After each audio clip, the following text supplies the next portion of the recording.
And as I just mentioned, Saturday night's main event and how much I enjoy going in the Wayback Machine and looking at things I just talked about on this very podcast, Thank God. it's time to go back once again to a time where territories and travel made professional wrestling what it is, where titles were actually called belts, and when sports entertainment actually meant professional wrestling.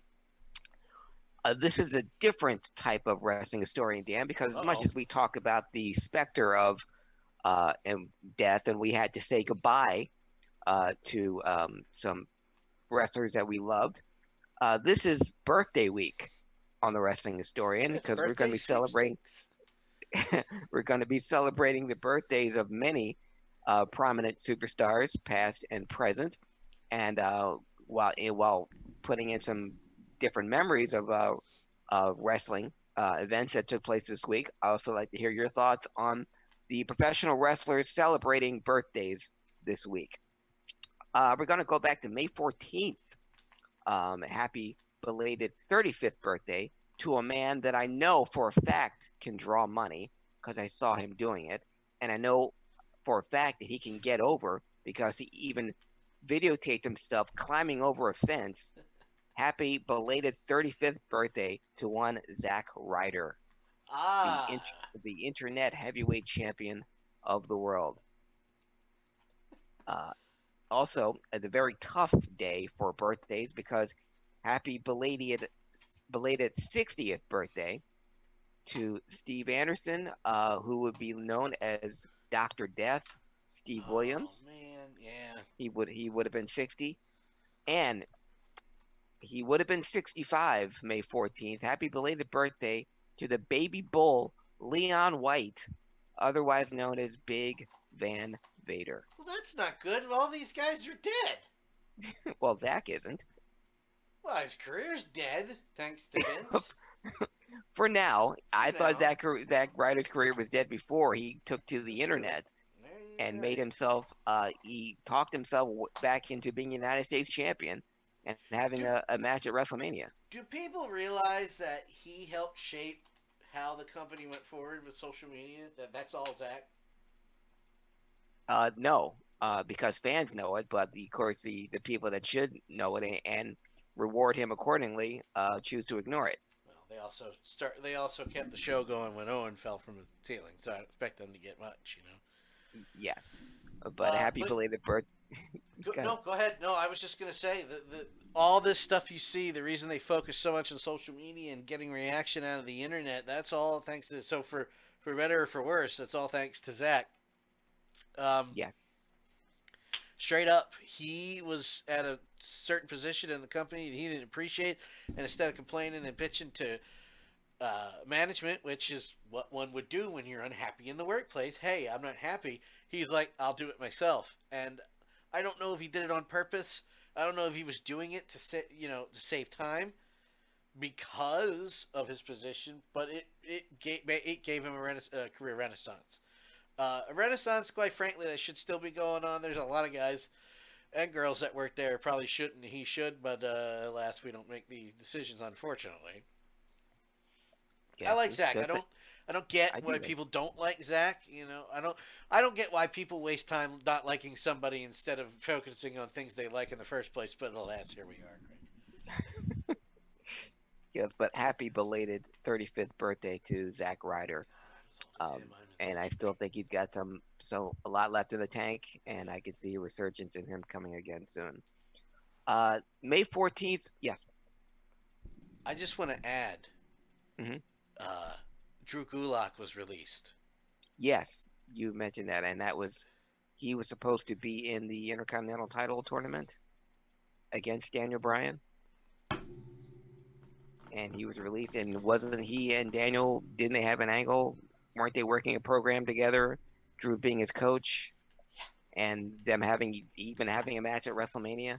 Yeah. Just real quick because we're on Historian, I don't want to sit on this. Excuse me. And Rev did point out he did good send off, and I just want to say publicly, that's not good enough. I know he wanted out, and I said he was released, and everybody, instead of talking about what a career Drew Gulak didn't have because of terrible booking, they all wanted to correct me. Actually, he wanted out of his contract. He still was released. It's the same word. Yeah. Number one. Number two, a long list of guys that were criminally underused. You'll see. You'll see once, hopefully sooner than later, wrestling starts back up. How good Drew Gulak is, and forever will be the best there is, the best there was, and the best there ever will be out of Philadelphia. I just said it. I said it. Yes, it's the truth. Sorry, take it back over. I just was going to forget later. No, Drew Gulak deserves to be remembered and deserves to all the praise he gets for being a fine worker, a fine wrestler, and a good guy. So mad. Yeah, I'm friends with his brother, and I had the opportunity to work with him on several occasions. But I'm hoping the Gulak brothers, now that Drew is no longer in the WWE, find their way back to each other, and the amazing Gulaks can work their magic across. Rory won't be working in wrestling anytime soon. Or not. So, thy best to Drew Gulak, of course. There you go. Well, I'll explain later. Okay.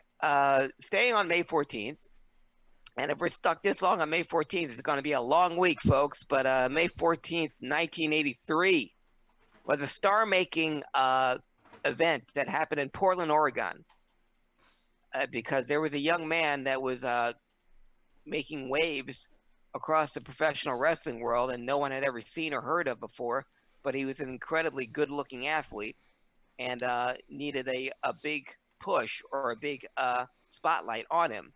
So in Portland, in Don Owens' territory, and this is pre-internet, and just through the After magazines and word of mouth, this kid in Portland was just making everything go, selling out crowds. People were going crazy, and they had a special tag team. Rip Oliver teamed up with the then NWA heavyweight champion Ric Flair. Rip Oliver was the top heel in Portland, teaming up with the NWA champion Ric Flair, who made a special trip out to Portland to go up against Roddy Piper, who was the number one contender to the NWA United States Championship, but he always went back to Portland to honor Don Owen because that's where he got his shot. And Roddy Piper teamed up with this young kid named Billy Jack. And Billy Jack, and I just heard the name Billy Jack. I had no idea what he looked like. I had no idea who he was or anything. I just knew that this guy was the hottest thing in professional wrestling. And it was because of this tag team match with Roddy Piper that Roddy Piper and Billy Jack defeated Rip Oliver and Nature Boy Ric Flair, the NWA champion. And after that, that was a star-making match for him. Billy Jack, after that, got the attention of Dusty Rhodes. He came down to Florida and became a big star there, and then world class, and then later finally to the WWF, and just seemed to skyrocket, even getting a WrestleMania 3 match in the WWF. But it all started with his teaming up with Roddy Piper and getting a pin on Ric Flair, the NWA champion, to make Billy Jack a superstar. And when I finally did see what he looked like, I was, oh my gosh. The guy was incredibly put together, but that was the beginning of the Billy Jack ascension, meteoric rise. More on him later. May 14th, 1987. And this week's wrestling historian is all about birthdays and travel and events. On May 14th, 1987, the WWF ran 3 live events at the same time. In Vancouver, British Columbia, the Hart Foundation and the British Bulldogs battled in a cage. And Randy Savage defeated Tito Santana. That same day in Duluth, Minnesota, the main event was a chain match between Hercules and the aforementioned Billy Jack, who now goes by Billy Jack Haynes. And in Fresno, California, the main event was Hulk Hogan against Kamala. So all 3 of those events took place at the same time on the same day. It shows you how crazy, how large the roster was. And how how insane the travel was. So Vancouver, Duluth, Minnesota, and Fresno, California. Staying on that date, May 14th, 1993, was the first ever event show held at the ECW Arena on the corner of Swanson and Rittner, the Bingo Hall, the ECW Arena, the House of Hardcore. Well, the very first ECW event took place May 14th, 1993. It included the ECW champion Don Morocco. Magnificent Morocco defeated Mr. Sandman. He hadn't been Sandman yet. He was Mr. Sandman. Terry Funk took on the Dark Patriot. That would be Doug Gilbert's brother, Eddie Gilbert's brother Doug, under a mask. And Road Warrior Hawk took on Jimmy Snuka. And that was the first time he got an air of legitimacy to ECW.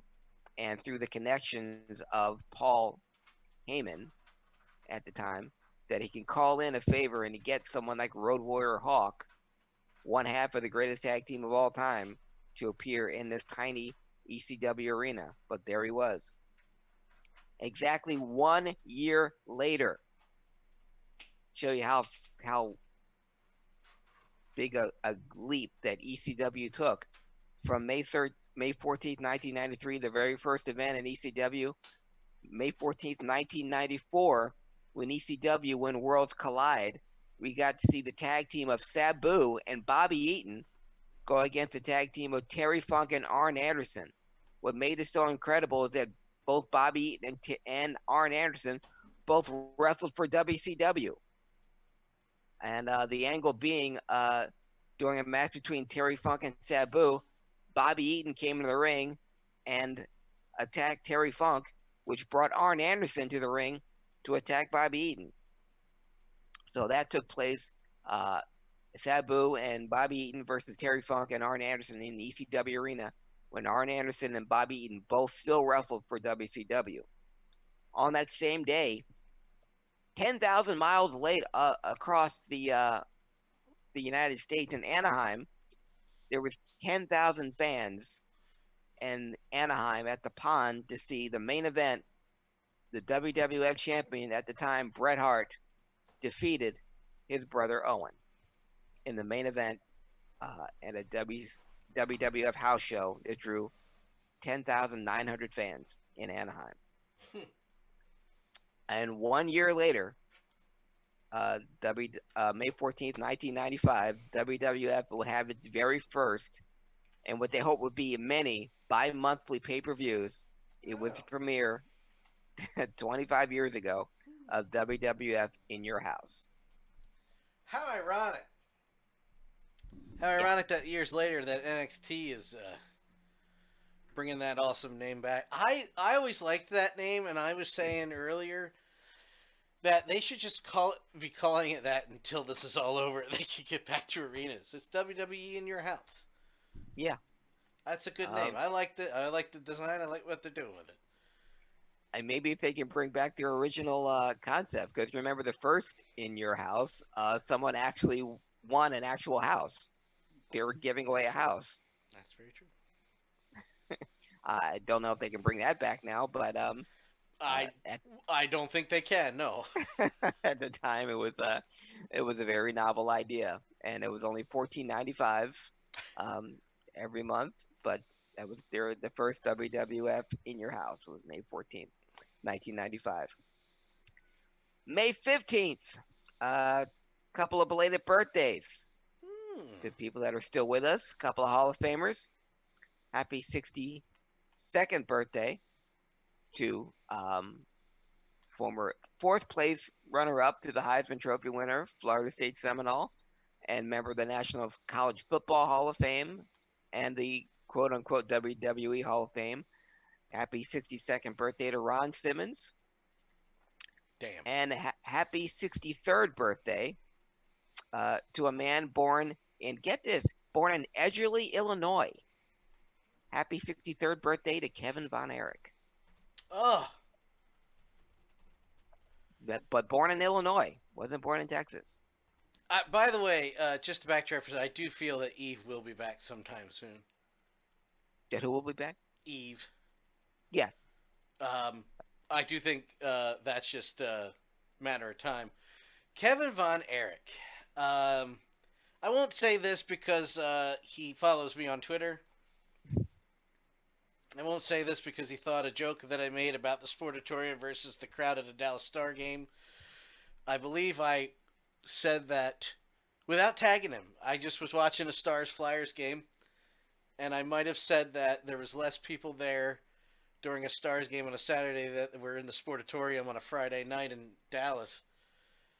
And he actually PM'd me on Twitter. Never talked to this guy before. Wow. He PMs me. He goes, "Good one." Nice. I was like, "Thank you, sir." I haven't been that. I would have gotten. I haven't. I felt for when you told me that was incredible. I had the same experience. He didn't PM me, but I just got a similar rush. On old one of my people of the things that I follow is old wrestling pics, Yeah. and someone wrote, "Who was your favorite?" You print pictures of your favorite wrestling belts, and my favorite wrestling belt was always the old America's heavyweight belt that took Right. place in the NWA territory in Los Angeles, and I said it was held by such greats as Roddy Piper and Chavo Guerrero, and then Chavo just tweets me right back. He goes, "Yeah, I love that belt, man. I wish I still had it."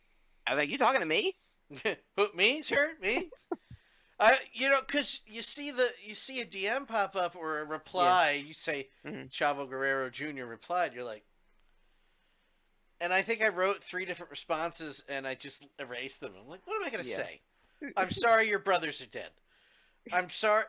I'm sorry the building you made your living in and that your entire family wrestled and burned down halfway and then they just tore it and there's just a grass field there. Or just thank you. And it did. Yeah. I said, thank you very much, sir.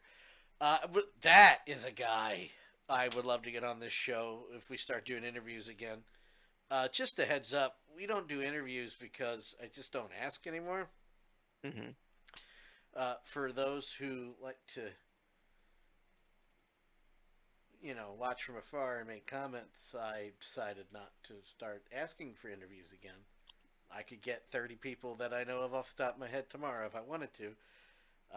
Just choose not to. But Kevin Von Erich would be a guy I would go after. And it seems to be easy. These retired guys like Tully Blanchard, I saw him on Facebook. I friended him on Facebook. I'm like, and I friended him thinking, no way this is real Tully. Hmm. Not a chance.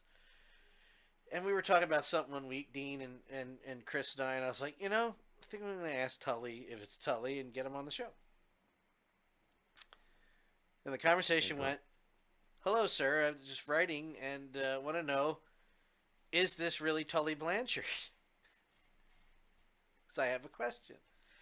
And his response was, and this is how I knew it was him, Craig, Hmm. "Who do you want this to be?" I said, "Well, that's Tully." And I said, "Hey, do you want to do a podcast?" "Yeah, sure. When do you want me to call?" "Well, if you want to verify that we're not full of crap, we'll call you, or you can call us. I'll give you my number at this time." When he goes, "Just call me here at blah, blah, blah, blah, blah." We call him ahead of the interview. Answer the phone. "Hello, this is Dean and Dan." "Yeah, this is Tully Blanchard." I'm like, "Well, that would be Tully." And we called him back half an hour later and did the interview. And Kevin Von Erich would be one of those guys that even without, and I would not bring up his brother's past while they were living, Hmm. even without mentioning that stuff, the stories he could tell Yeah. of how much he traveled, where he traveled, how long he wrestled, the nights they did a show down the road and then drove to the sport. The amount of stories they had would fill up a month. Yeah. And apparently all we have now is time. I might actually ask to see if we can get him. Most definitely. And about his early tours in Japan. That's still one of my favorite stories. And how that went. But yeah, I'd love to and Kevin Von Erich's the Von Erich's story on the Dark Side of the Ring is still one of my favorite ones. Not because I didn't so much focus on the tragedy as so much on the way Kevin told the stories, Yeah. and with such reverence of the time that they did have, and Yeah. how he felt going through what he was going through and the near misses. But yeah, with any professional wrestler, especially from that era in the '80s when wrestling was, and I'm going through this in the historian, when the travel was just insane, and you have two or three uh, cards going on at the same day in different parts of the country, and because the world class was the largest territory in the NWA. I mean, I heard Thunderbolt Patterson was talking about the Georgia schedule that he had in Macon on Monday, and Smyrna on Tuesday, and then Wednesday we had to go to the Cobb County Arena, and then ended with, and Thursday was in Sunday was always Atlanta, and then Thursday was a TV taping, and Friday and then Saturday morning we had to be at a TV taping, and that was just in Georgia. And I know it was similar in Florida. In Texas, uh, I mean, you could have slept in your own bed every night, but at the same time, you're going to Tyler, to Fort Worth, to and then outside of Dallas, and Austin, and then to Corpus Christi, and then back to Dallas for the TV taping, and that's every week. So I know that was insane. So hearing from any professional wrestler during that era, just the travel and the stories I'd want to hear, and without, you don't even have to focus on their in Kevin Von Erich's case on Yeah, his brothers. on the bad stuff, right? Exactly. Yeah, or just him getting to the ring. I mean, and then Jim Cornette, talked about, more than any groupies, is that the Rock and Roll Express got more action getting to the ring than they ever got, Outside. outside, after the ring. And it's similar with the Von Erichs making their way through to the crowd in a sportatorium or the reunion arena or wherever they went. It was like going, the wrestling equivalent of the Beatles, because they couldn't go, and not just at the arena, they couldn't go anywhere in Texas without being mobbed by folks. So Insane. happy belated 63rd birthday to Kevin Von Erich. That same date, May 15th, 1978, Toronto, Canada continues to be a haven for different wrestling organizations converging on one spot. In May 15th, 1978, the AWA heavyweight champion Nick Bockwinkel defended his belt against Jim Brunzell. And in that same card, the WWF champion Bob Backlund defended it against superstar Billy Graham. Nice. So you had the AWA and NWA world champions on the same card. 5 years later, back in Toronto, May 15th, 1983, Roddy Piper, who was in the middle of a Mid-Atlantic run with the United States title. I told you May 14th, he was wrestling in Portland, Oregon, tag team with Billy Jack. Well, the very next day, he's in Toronto, Canada, taking on Terry Funk in the first and only meeting that took place in Toronto, Canada. And on that same card, well, the NWA superstar Roddy Piper were taking on former NWA champion Terry Funk. The Intercontinental title match took place when Magnificent Morocco took on Rocky Johnson. So you had two NWA guys going at it, while a WWF Intercontinental Championship match took place also in Toronto. They just don't make them like they used to, folks. No. Never going to happen again. You imagine a AEW match taking place on an NXT card? No. Nope. That's what I'm talking about.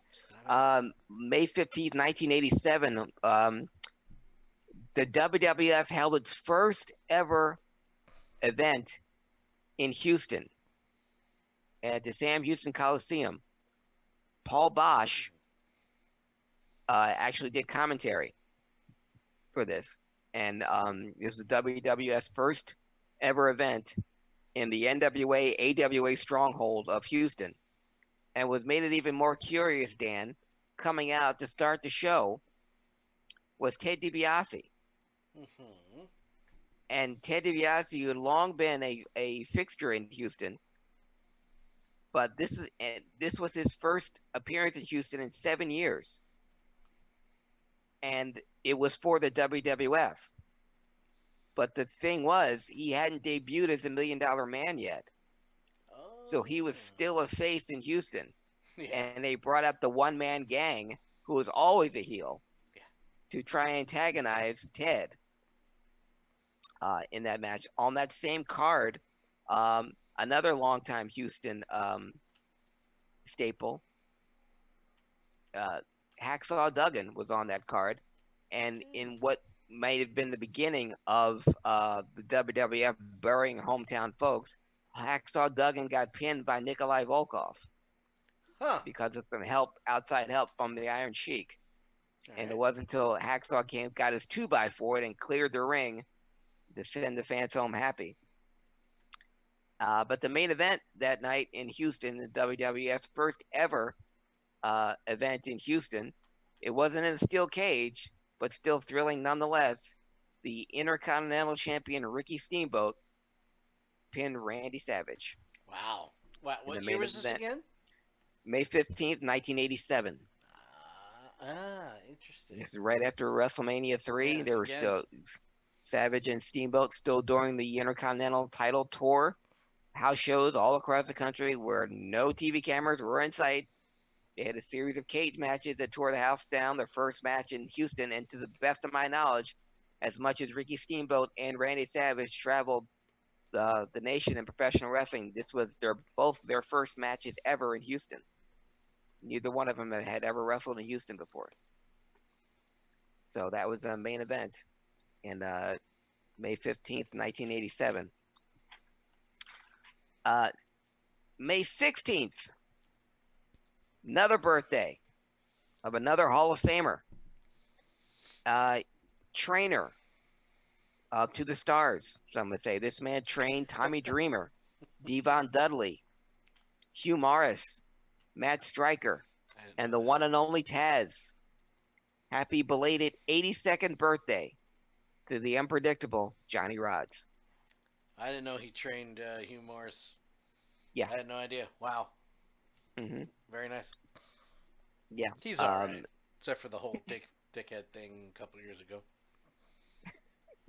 But Johnny Rodz in the Hall of Fame. And people say maybe one of the greatest enhancement talents of all time. Yeah. Because I like the term jobber, but these guys were there to make the other person look good. And Johnny Rodz would be fed these young bucks coming into the WWF, whether they were just there for one day or they were to try out or were going to be pushed later on. They had to go through Johnny. Ted DiBiase was even asked, Gene Okerlund, they asked him, why is Johnny Rodz in the Hall of Fame? And they showed a TV match where Johnny was in the ring with Ted DiBiase, and Ted was selling for him like a champ, and Johnny got him over. But another match with David Von Erich's first match ever in Madison Square Garden, Johnny Rodz wasn't giving him anything, and it almost looked like a fight between the two. But Rodz wasn't selling. But after every bout that Rodz had with one of these up and comers, he would go back and say, "Yeah, this guy's got it," or he needs to work on a little bit of this. But so everyone that went through WWF at any time had to go through Johnny Rodz. Wow. And he was a guy that knew his stuff. And obviously the people he trained, Tommy Dreamer, Devon, Hugh Morris, Matt Stryker, and Taz. So happy belated 82nd birthday to Johnny Rodz. This guy would have been 75 on May 16th. Oh boy. 1/3 of the greatest six-man tag team of all time. Some would say the guy that actually put them over, made them a legitimate wrestling entity. He was added to the team afterwards because these guys were greener than grass, and he made them legit. He would have been 75, so happy belated birthday to Freebird Buddy Jack Roberts. I knew it was going to be Buddy. Yeah. Oh, Buddy. Buddy was awesome. Go ahead. When Michael Hayes and Terry Gordy first burst on the scene in the Mid-America in Tennessee, again, greener than grass, Michael Hayes, who could talk his ass off even back then, and Terry Gordy, 6'5", 280, freak of nature, prodigy. Those guys could go and they could draw heat, but they really couldn't wrestle that much. Enter Buddy Roberts on the request of Cowboy Bill Watts, and made them a three-man team, a three-man unit. Because of them, the Freebird rule was in place, and it still is in place. And Buddy would be the job guy. Buddy would take the bumps. Buddy would take all the beatings. And back to Kevin Von Erich, that you just couldn't hurt Buddy. we could do whatever we wanted to him, and he'd always be there. But he would be the guy to do the job, to take the beating, to get his head shaved, and keep Hayes and Gordy legit. But yeah, 75 year he would have been Oh, 75. I was just gonna say earlier, it's one of those guys you don't. Most people who don't know, and I was just younger. Why I heard about the Freebirds after, well, unfortunately, also because of the Freebirds that were in WCW in the late '80s, early '90s. I know, still cool to me as a kid. You find out later about the Freebirds, the real Freebirds, and Buddy Roberts is just one of those guys that, oh, retrospect or not posthumously because he died not long ago. Mm-hmm. You find out after the fact how good he was. When he lost the hair, he was still wearing he was keeping his hair on his head by wearing a wrestling helmet that you find in amateur wrestling, and just gold stuff. He was just such a chicken S heel, and he was such an instigator at the same time. He was just a little annoying little. And two other things about Buddy Roberts that people may not know: the reason why he was given the assigned to the Freebirds, as it were, by Bill Watts, because of his previous work. Buddy Roberts was one half of the original Hollywood Blondes, with Jerry Brown, managed by the great Sir Oliver Humperdinck in Florida. The Hollywood Blondes were Buddy Roberts and Jerry Brown, and they won the Florida Tag Team Champions. They had beaten Bob Backlund and Steve Kern. They'd beaten Mike Graham and Kevin Sullivan. The Hollywood Blondes were a fixture in Florida, and the original Hollywood Blondes were Jerry Brown and Buddy Roberts. Interesting. And also, the other thing about Buddy, he was at a time when Johnny Valentine, going back to Houston, Johnny Valentine was a long fixture in Houston wrestling, among other territories. But when he ended his wrestling career, he brought his son out to take his place and to carry the mantle. And they introduced Dale Valentine as Johnny Valentine's son. And that Dale Valentine was Buddy Roberts. Did not know that. Another week that I've learned something new. Whether I retained it or not, because of my ADD, it's completely up to me. But the good thing is if I didn't retain it, the next time around next year, I'll learn it new again, and I'll probably say the same thing. Yeah, but Buddy Roberts, a storied professional wrestling career, would have been 75. Another birthday today was a guy we just saw yesterday, a guy we talked about already today. Man of many names.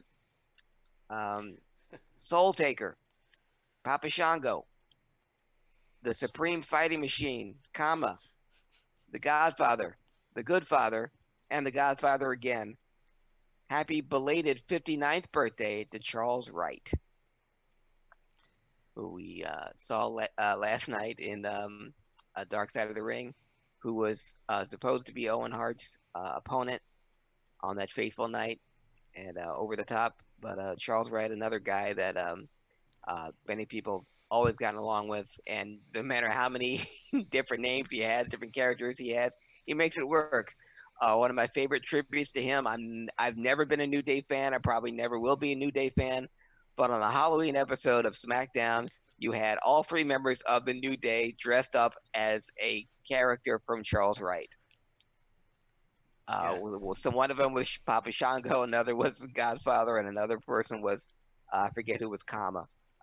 But tribute to Charles Wright, who would have turned 50, who was 59 May 16th. You don't like New Day. God forbid somebody have fun in the ring, Craig.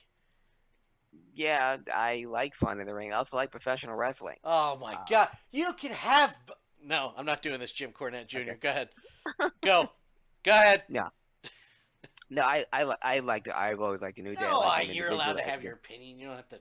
Yeah. Don't humor me, you son of a bitch. Nobody else does. Done. May 16th, 1984, continuing on the Kerry Von Erich NWA Championship Tour.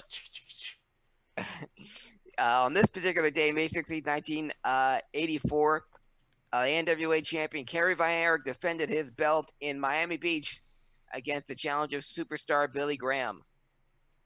And this would be superstar Billy Graham's first NWA title shot since he wrestled Harley Race in the Orange Bowl in 1978. Jesus. And that was the only reason he got that NWA championship shot against Harley Race, because Billy Graham at that time was the WWF heavyweight champion. Wow. So that was his last NWA title shot. But Kerry Von Erich defended the NWA title against superstar Billy Graham in Miami Beach, 1984. That same day, May 16th, 1984, we had to say goodbye to one of the great entertainers of his day, and a shock even to this day. But this man created, in my opinion, the first marriage between professional wrestling and show business, and should be looked at as such. May 16th, 1984, he died of kidney failure due to large cell carcinoma in Los Angeles. On May 6, 1984, we lost Andy Kaufman. Oh, God. I don't want to bury it or beat the dead horse again, but I will say this, and I know you will back me up. He was one of the best workers of the 80s in wrestling, period, end of story. And that stuff, the stuff he did with Lawler, again, the short version, I just broke it to my father earlier this year that was not real. And the look on his face as if I shattered his bubble. Like, it wasn't real? Yeah. No, Dad, that's wrestling. And he was like, I think I understand now. Andy Kaufman was amazing in wrestling. In 1982, Andy Kaufman was the biggest heel in Memphis, maybe the biggest heel in all professional wrestling. That's insane. His bout with Jerry Lawler made national news. And this is before the internet, before cable TV. It made headlines everywhere because he was one of the stars of Taxi on ABC, which was a top 5 show. And top 5 back in the day, people, back in 1982, meant that 36 million people every week would watch the show. Okay, that's a weekly basis. That's not just a one-time show. That's where you get 30 million viewers. No, Taxi was averaging that. So millions of people knew who Andy Kaufman was. And he would play that up in his, as he called it, playing bad guy wrestler. I'm from Hollywood. You don't boo me and you don't touch me. I'm from Hollywood. Okay, Mr. Lawler. Oh, that how you talk, Mr. Lawler? I'm from Tennessee. And him showing up and doing little videos, holding up pieces of toilet paper and pieces of soap and say, this is toilet paper and it's soap. It's not pronounced soap. It's soap. Okay? The biggest heel in all of professional wrestling. Bar none, hands down. Hands down. No discussion. None. And then his appearance on the David Letterman show, that's legendary. And him telling Jerry, even beforehand, what if he just slugged me? He didn't say slap, he didn't say hit, he did the old-fashioned 1940s. Why don't you just slug me? Why'd you just slug me, kid? And because the original ending to his segment on David Letterman that was worked out with Letterman on his behalf, on David Letterman's suggestion, Lawler would come out, Andy Kaufman would come out, they would discuss the match, Jerry would apologize, Andy would apologize, and then the two of them would sing a duet of "What the World Needs Now Is Love, Sweet Love." Which is that's how it was. That's how it was supposed to go, and that's what David Letterman, all the way up until the slap, thought was going to happen. But they only got 3 segments, so after the last segment, they were going to be done. And Andy and Jerry knew that after they were said goodbye, that could pretty much be the end of their feud. And Andy didn't want it to end, so he told Jerry, if they're going to close the segment, you got to keep it going. And Jerry stood up, slapped Andy out of his chair. All hell broke loose. It became the most famous event in professional wrestling at the time in '82, and Jerry Lawler became a household name way back then. And they took the feud down to Florida, back to Florida, but down to Memphis, and it carried on for another year. But Andy Kaufman went to Vince McMahon Sr. first and wanted to do something there with one of the wrestlers there. Vince McMahon Sr. said, "No, Andy, we want to keep professional wrestling and show business separate." Okay. Yeah. This is 2 years before WrestleMania, Cyndi Lauper, Mr. T, and Hulk Hogan. But Andy Kaufman, visionary, way ahead of his time. And had Jerry Lawler said no, his next stop, he said, would have been Florida and Dusty Rhodes. Oh man, the best part there's two things that make me laugh, because the slap is the best part. I mean, Lawler hits that dude so hard. I can understand why my dad, and the other people would have thought it was real, because he slapped him back to inside his mother's womb. Just bam. Yeah, and I will say, as a side note to that, the movie about Andy Kaufman, Man on the Moon, that starred Jim Carrey, and Jim Carrey, who was in character the whole time during the filming of that, portraying Andy Kaufman. Yeah. And Jerry Lawler detailed this in his book. He was all for him wanting to embody Andy Kaufman, but he and Andy were friends. Yeah. Jim Carrey took it the other way and kept on antagonizing Jerry Lawler on the set after the camera stopped rolling, and wanted to tease Jerry Lawler and get into a fight, to the point where Jerry Lawler was physically pissed off at Jim Carrey. And on that set, when they recreated the David Letterman spot, Jerry Lawler said, "I slapped Jim Carrey way harder than I ever slapped Andy Kaufman." Wow. He said, "I liked Andy, and I was doing what Andy wanted. But I was so pissed off at Jim Carrey for being such a jerk during that whole filming. Every time we were together, even after the camera started rolling, I slapped Jim Carrey way harder than I ever slapped Andy Kaufman." So if you thought, and he decked Andy, but yeah, he hit Jim Carrey twice as hard on the set of Man on the Moon. But the second part is when Andy comes back and just goes on a curse tirade. Yeah. Just beep, beep, beep, beep, And beep, every beep, time, beep, beep. and you could see every time he slammed his foot on the desk, Letterman would jump. And Yeah. he kept slamming the desk, and Letterman would just jump. "I will sue you! I will sue you, you mother effer! I will sue you!" And then it's the very ginger. He goes to throw the cup full force, and you can see him think about it. Yeah. And he stops. He's like, and then goes, and then And runs. Then he runs. It's like the weakest cup chuck ever. David Letterman, who up until then considered himself a friend of Andy Kaufman, And after that, was very embarrassed by that, and he didn't appreciate being set up, as he says. And to this day, that has been the only episode of the entire run of Late Night with David Letterman, being on NBC or CBS. The Andy Kaufman episode is the only one that's never been rerun by Letterman's request. I will take that to my grave about my dad. Yeah. I loved that, breaking that to him. Oh, no, that was agreed upon. It was a bit. Yeah. Oh? Good. Yeah, Okay. that it was. May 16th, 1987.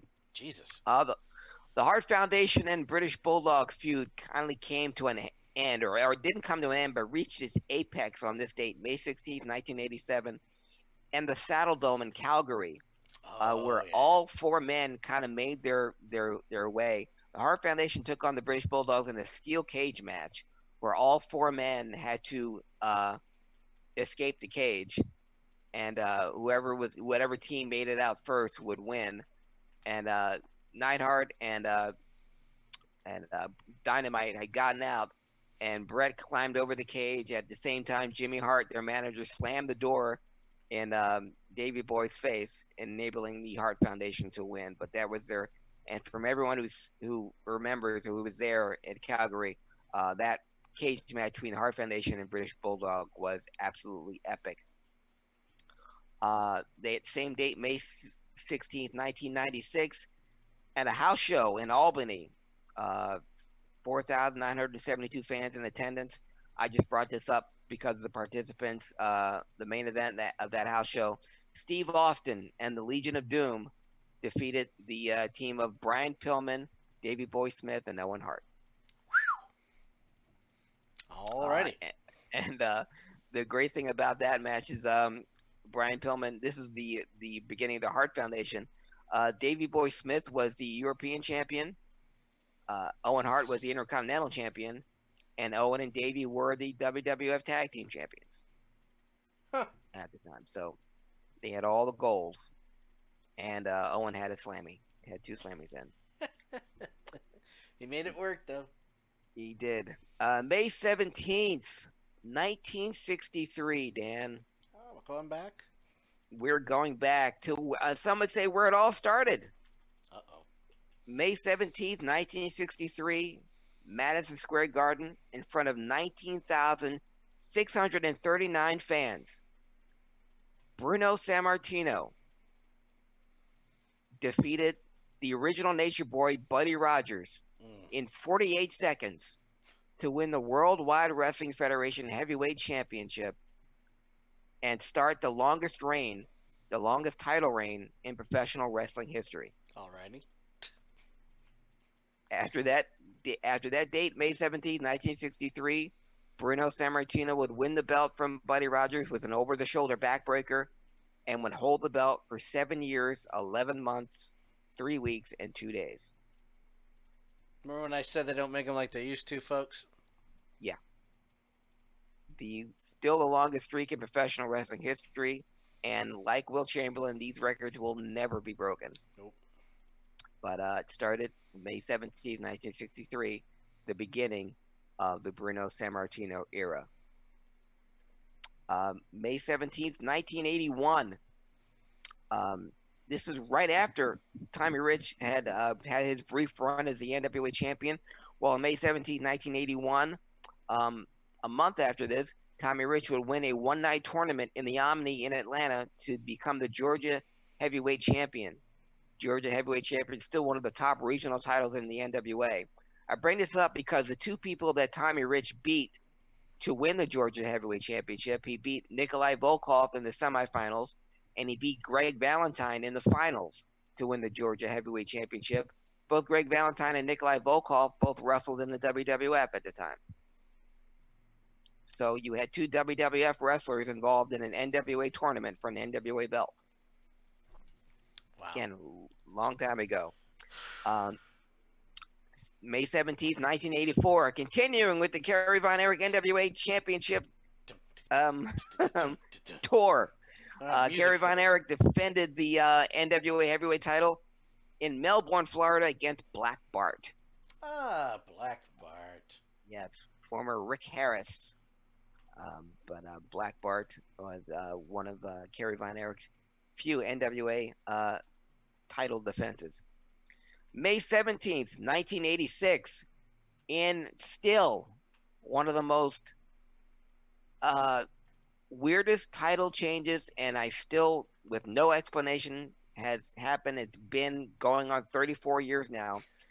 Playboy Buddy Rose and Doug Summers won the AWA Tag Team Championship from Kurt Hennig and Scott Hall.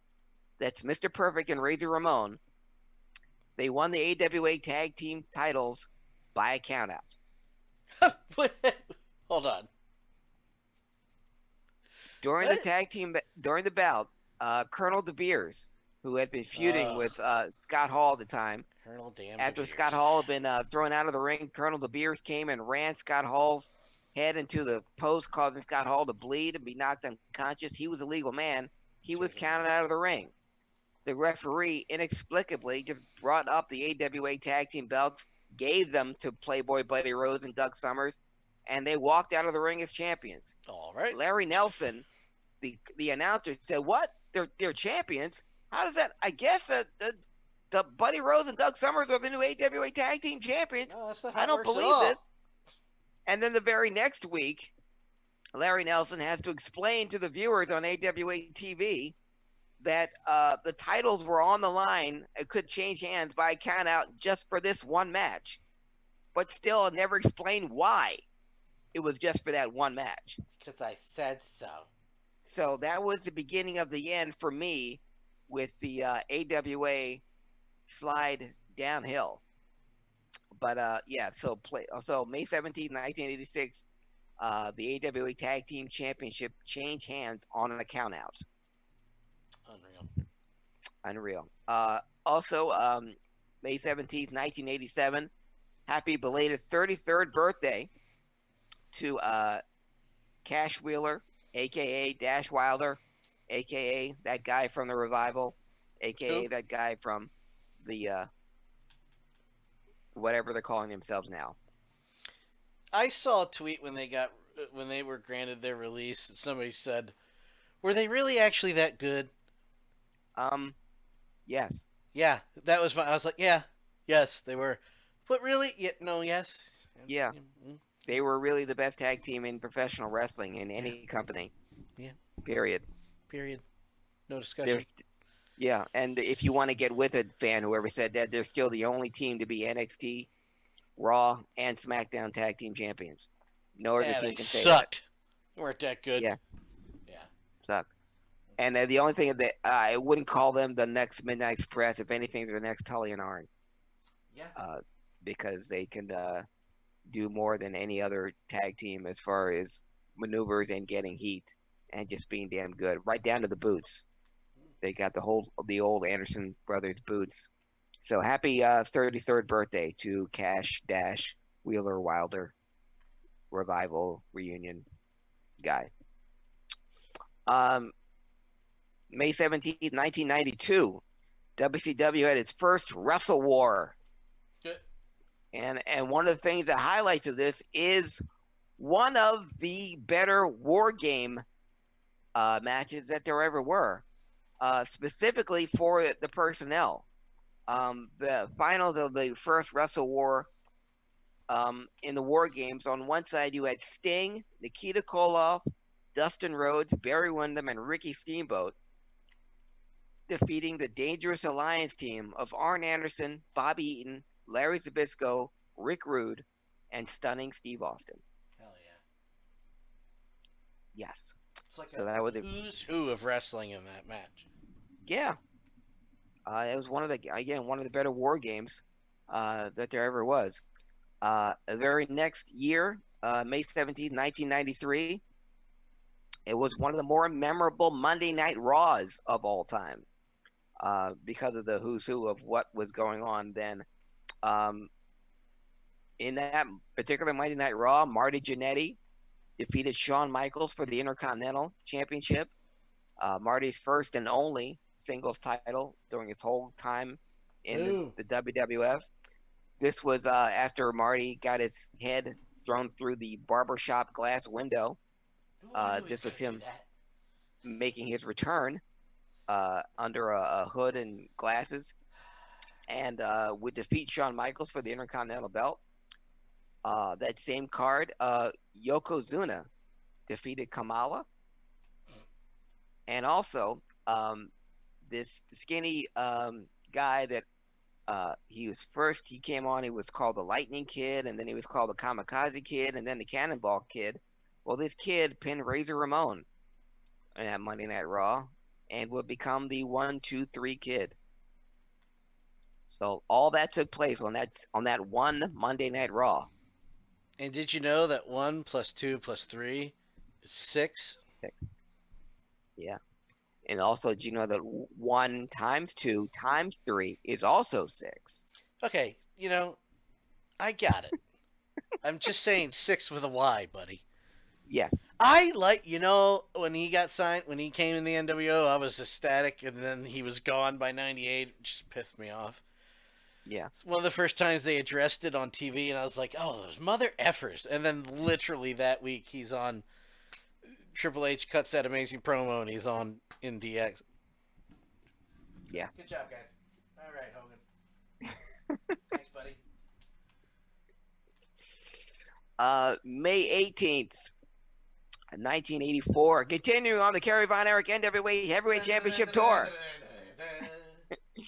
In Lake City, Florida, Kerry Von Erich defended the NWA Heavyweight Championship once again against superstar Billy Graham. Successfully defended in Lake City, Florida. Also, belated birthday to a young man who would have been 77 years old, May 18th. We say goodbye to, like it or not, one of the most thrilling performers ever to put on professional wrestling tights and brought many people to their feet, but he's gone, and his legacy could be tainted. But if you remember how good he was in the ring, it just makes it even harder. He would have been 77 years old, May 18th, Superfly Jimmy Snuka. I'll leave it at that. But a happy belated birthday to someone who is here, who has brought maybe not as many fans to their feet, but brought as many laughs and cheers and been a very memorable part of professional wrestling. Happy belated 47th birthday to Brian Heffron, the Blue Meanie. And as far as I know, he hasn't killed anybody. Yeah. So that's a plus. Well, excuse me. He helped kill kayfabe because he was in ECW. Excuse me. My bad. But one of my favorite memories of Brian Heffron, well, many because I got to see him wrestle live a lot, was the transformation he went to the blue guy, because he got so jacked, and Jasmine St. Clair was his girlfriend, and he got the muscles and the torn. Bravo. And then it seemed like the next time I saw him, he was right back to being fat, the meanie. One of the and most everything. He went, show him. Yeah, and I thought I was the only one that noticed it. It wasn't until a PWU show, and Axel Rotten was at ringside, and he was sitting with us, and I was part of the PWU clique, and we had been known as like the most, the fans that the wrestlers would congregate with. And Axel just comes over to me and my group, and he goes, "Remember when Meanie was all jacked and everything? Yeah, and now he's back to being all fat and S," and we all cracked up. And I was like, "Yeah, we were just talking about that. Like, wasn't he like cut up and all that?" But gave us lots of fun, lots of memories. I never thought I would ever see the Blue Meanie in the WWF or have the type of reaction he would have in the WWF as he would in ECW. Because when you looked at ECW, you said, okay, well, these guys are great for ECW. It works well in Philly, in South Philly. It ain't going to work in WWE or WWF. Blue Meanie did. Stevie Richards, not so much, but Blue Meanie did. To the point where when Mick Foley very described in his book very descriptively, the night he won the WWF Heavyweight Championship, the night he realized his dream of being the WWF champion, in order to save money, he ended up sharing a hotel room with the Blue Meanie. So that's how he spent his first night as champion. Not celebrating, not out tearing the town up, not, going crazy. Was trying to save a buck and sharing a room with the Blue Meanie. So yeah, I spent the night with Brian Heffron, my first night as champion. I mean, I would. Who wouldn't? I would. Brian's yeah, I cool. would too. Yeah. I'd hang out with Brian. So happy belated birthday to Brian Heffron, the Blue Meanie. May 19th, another birthday to another memorable guy. This person, there's really no argument. Probably the only argument might be, is he in fact the most popular wrestler of all time? Given the longevity of his career, given the amount of sellout crowds that he's had, given the amount of territories that he's wrestled in, I don't think he would have been here with us anyway. But a happy belated 74th birthday to Jean-Fer, Giant Rasimov, Andre Rene Rasimov, Andre the Giant. What am I supposed to say to that? Nothing. The greatest ever. Yeah, maybe the most popular wrestler of all time. Arguably, yeah. Yeah, I said that would be the only argument, is if he is the most popular wrestler of all time. I didn't think he would make it to. I mean, when he was at his height, and that would have been, no pun intended, after the WrestleMania 3. Yeah. But he was already in his 40s. But he Jumping would have been babies hard, just 74 feeling it. That's an yesterday. 83 too. And but people just with his um, um, condition, it's Gigantism. acromegaly. Forgive me if I'm getting it wrong. They don't have a long lifespan as it is. And it's a testament to him and his conditioning, even though Andre never went to a gym in his life, that he lived as long as he did, being as mobile as he was, as mobile as he could be. Um, he lived long, enough for enough people to see him, but he would have been 74 yesterday. May 19th, 1981, Vern Ganya retired as the AWA champion.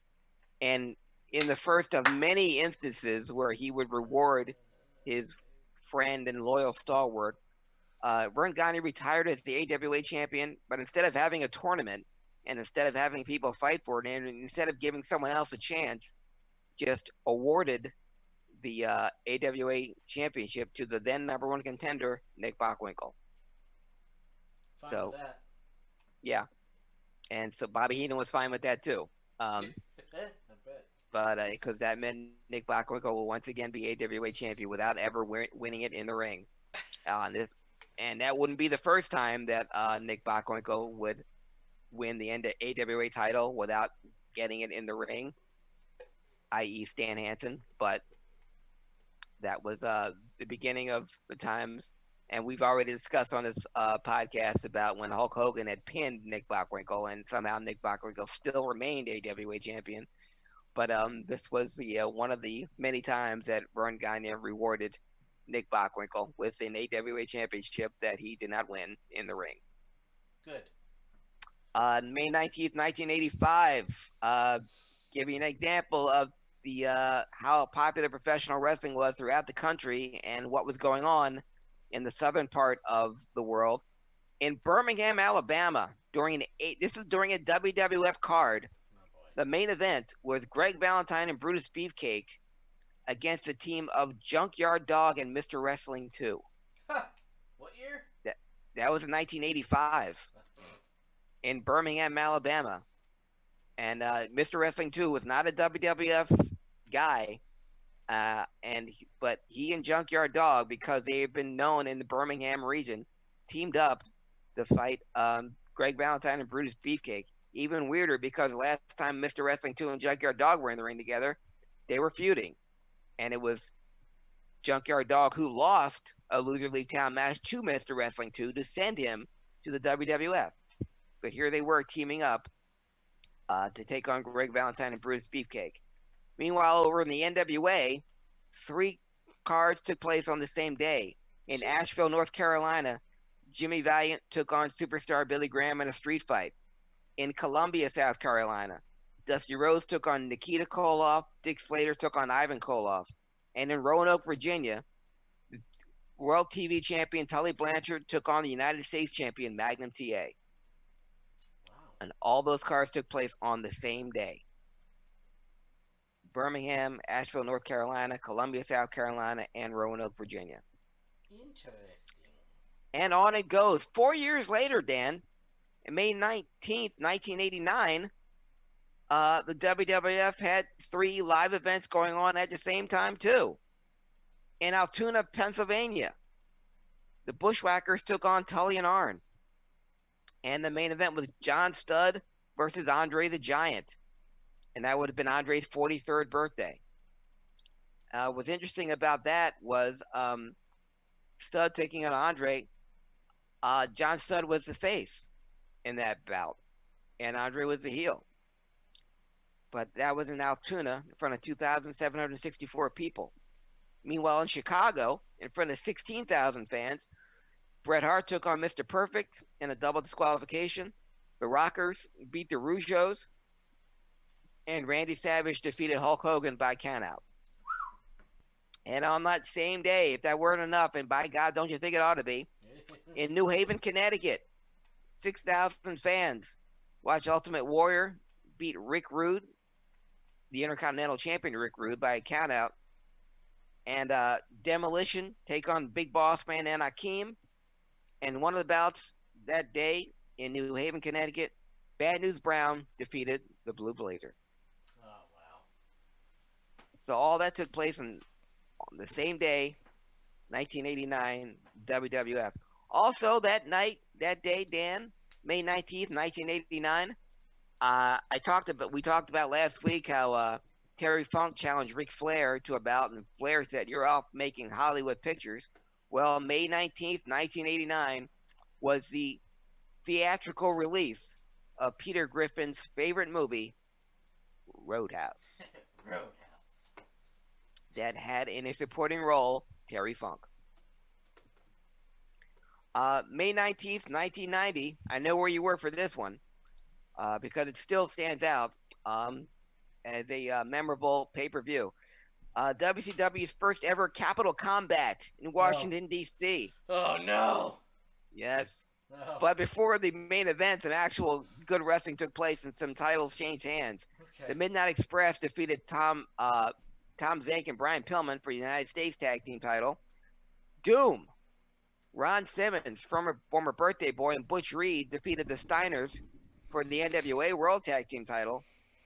But the main event, Lex Luger took on Ric Flair, and the Horsemen had locked Sting in a cage because, in the Midnight Express bout, Jim Cornette was placed inside a cage, so there would be no interference, even though the Midnight Express still won the United States Tag Team title. Well, the cage stayed at ringside for some reason, and Sting was locked inside that by the Horsemen. But who would come to rescue Sting, of all people, Dan? Well, not really a person so much as a machine. Mm-hmm. Any idea who that was, Dan? RoboCop. I'm sorry, did you say RoboCop? I said RoboCop.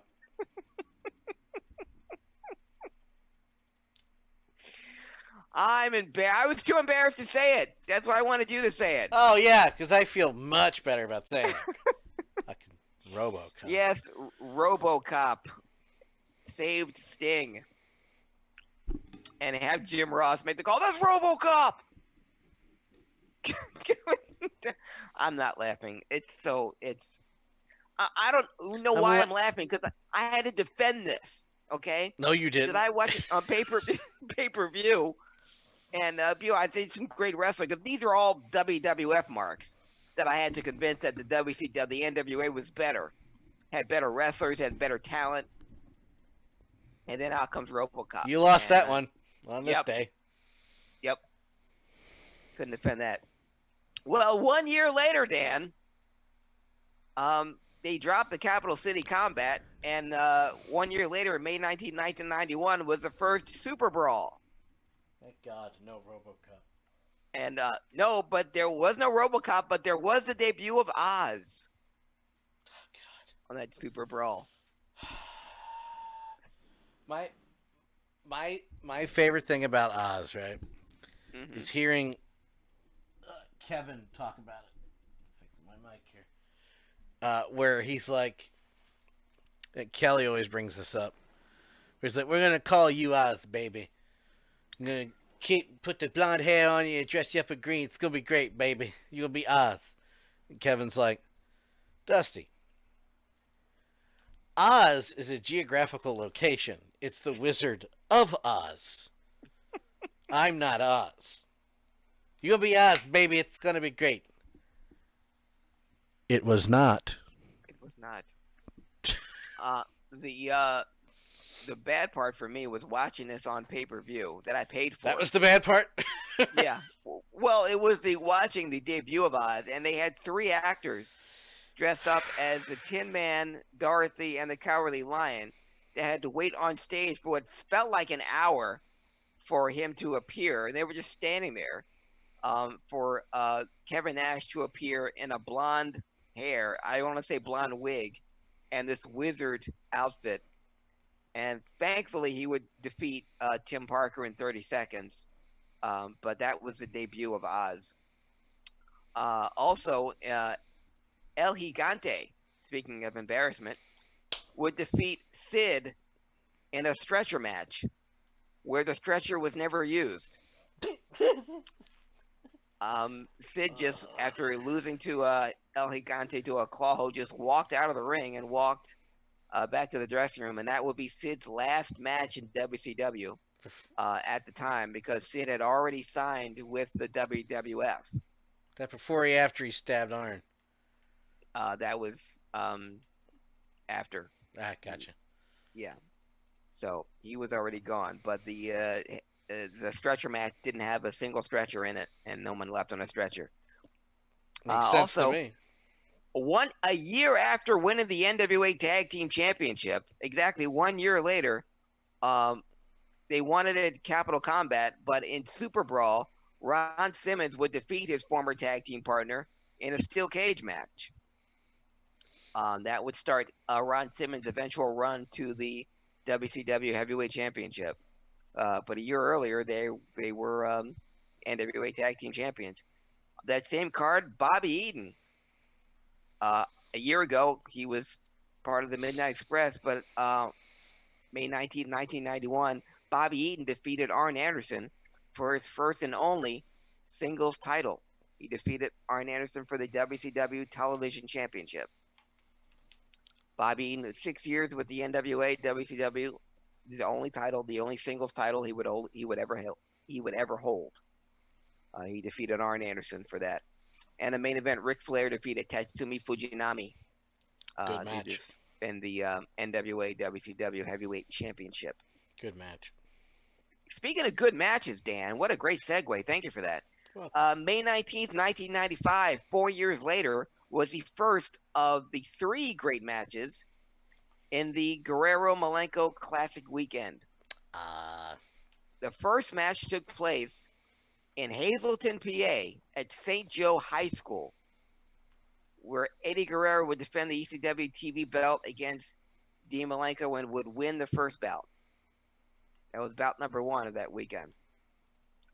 And it only took place in front of 225 people at St. Joe High School in Hazleton, PA. 1 year later, Dan, May 19th, 1996. Another historic night in Madison Square Garden.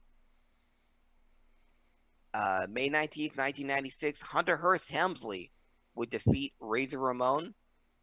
And in the main event that night, Shawn Michaels, the WWF Heavyweight Champion, would defeat Diesel in a steel cage match. After the bout, Razor Ramon would come in to congratulate Shawn Michaels. Then Hunter Hearst Helmsley would come in, and Kevin Nash, who had been laying down, Shawn Michaels gave him a kiss on the forehead. Diesel would rise up, and all four men would embrace, occupy each corner of the turnbuckle, and wave to the fans. May 19th, 1996 was the curtain call. Yeah, ruined wrestling forever. This was in the beginning days of newsletters and information. So during the Triple H Razor Ramon match, people were chanting to Razor, please don't go. Yeah. Interestingly, though, they also knew that Diesel, Kevin Nash, was leaving, and they chanted at him, you sold out. I'm guessing because Nash was the heel and Ramon was the face at the time. Yeah. But they did May 19th, 1996 was the curtain call. And one would say would change pro wrestling forever. Certainly didn't help. No. You know, we were talking about what would be good topics for future Dark Side of the Ring. That could be one of them. But the curtain call, yeah. Yeah. Yeah, just have Jim do it. Yes, because he would have fired everyone. And he makes no bones about that. No. What was lost in all the hoopla over the curtain call, that being the last match of that card was pretty eventful too. That happened in Madison Square Garden. Steve Austin pinned Jake the Snake Roberts on that card. Big Van Vader would pin Yokozuna on that card. A year earlier, both men were world champions. Yoko was WWF champion, and Vader was the WCW heavyweight champion, but they had a bout on that card where Vader pinned Yoko. And making his first appearance in Madison Square Garden in 5 years, the Ultimate Warrior, after 3 clotheslines and a shoulder block, he pinned Owen Hart. And 3 months later, he'd be gone forever. Yep. Till But all that 2015. all that took place during that same Madison Square Garden show. Wow. Yeah. Wow. That's a historic show that's one we should talk about one day. Yeah. Not now because it's getting late. Not now. Yeah. Which brings me to today. I told you it was a long one. Which brings You me did? to No, today. you weren't. Today in wrestling history. Happy 51st birthday. Not belated, not posthumously. Happy 51st birthday to one of the best in-ring promoters in professional wrestling. We talked about famous families before, the Guerreros, the Harts. This guy was the youngest, like the other ones, and the most well-known, maybe not the best wrestler, but certainly the most well-known. Happy 51st birthday to BG, Brian James, Road Dogg, Brian Armstrong. Happy 51st birthday. And speaking of guys that can get people out their seats, you didn't know. Your ass better call somebody. When I was in my improv group, and thank you for using the clip of the Untouchable Smurf, that was our rallying cry. We would all put our hands in and say, what are we going to do? Have fun. What else are we going to do? Make each other look good. And if you didn't know, and we all scream, your ass better call somebody. Nice. So, yes. So thank you, Brian Armstrong, for that. Also on this day, 1987, a landmark court date, Dan, that still has repercussions to this day. I'm going to tell you how important this is. In May 20th, 1987, a Memphis court judge ruled that due to Jerry Lawler's lawsuit against the WWF, Harley Race will no longer be able to call himself the King of Wrestling. Oh my God. Are you serious? He could not That's a shoot? use the nickname ever in Tennessee or ever come to the ring wearing a crown and a robe. Now, Okay. I know a similar suit was never filed against Ernie Ladd, who also made the claim. Would you? But no, not against Ernie Ladd. No. I'll tell you something, that covers the ground thou walks on. Yes. Absolutely not. I'd sue the white guy in that situation, too. Ernie Ladd doesn't give a damn. No. Nope. And the way he called it, every time I saw, and then when I saw Barry Darso on the Legends of on Dark Side of the Ring with the Road Warriors, every time I saw him, I remember Jim Cornette's impression of Ernie Ladd, just calling him, "Hey, Fat Darso, come over here. Let me learn you something, boy." But he'd always just call him Fat Darso. That's mean. Oh, you should hear what he called Bundy. Never mind. It's probably don't repeat it. Yeah. But yeah, Fat Darso, come over here. Let me learn you something, boy. Fat Darso. And also on this date, May 20th, I told you about the first of the Blanco Guerrero Classics. Well, the last two took place on this date. First one in afternoon in Jim Thorpe, PA. Dean Malenko defeated Eddie Guerrero in front of only 275 fans.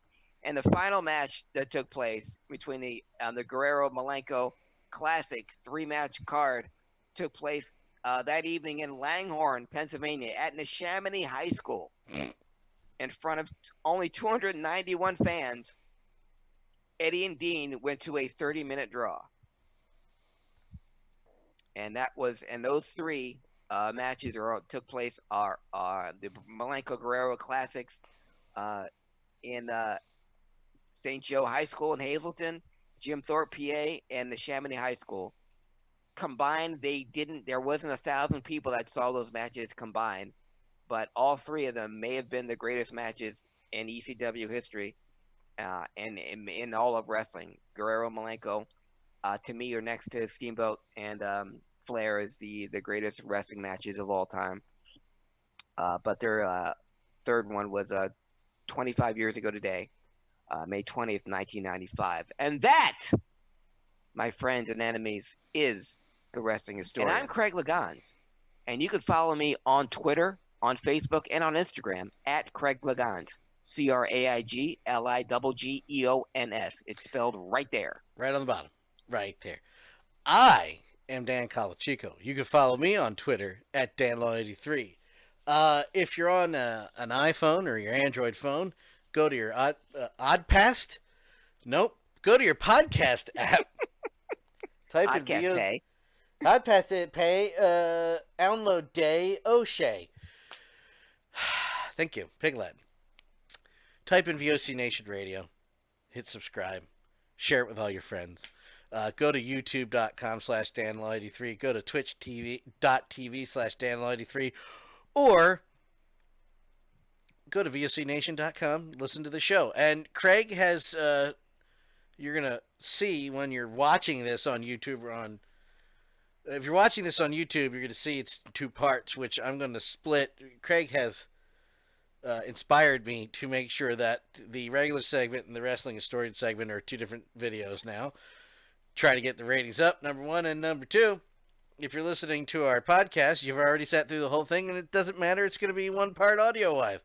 You enjoyed it. Like, share, subscribe, do all that good stuff. For Craig Lagans, I'm Dan Colachico. See you next time. Goodbye.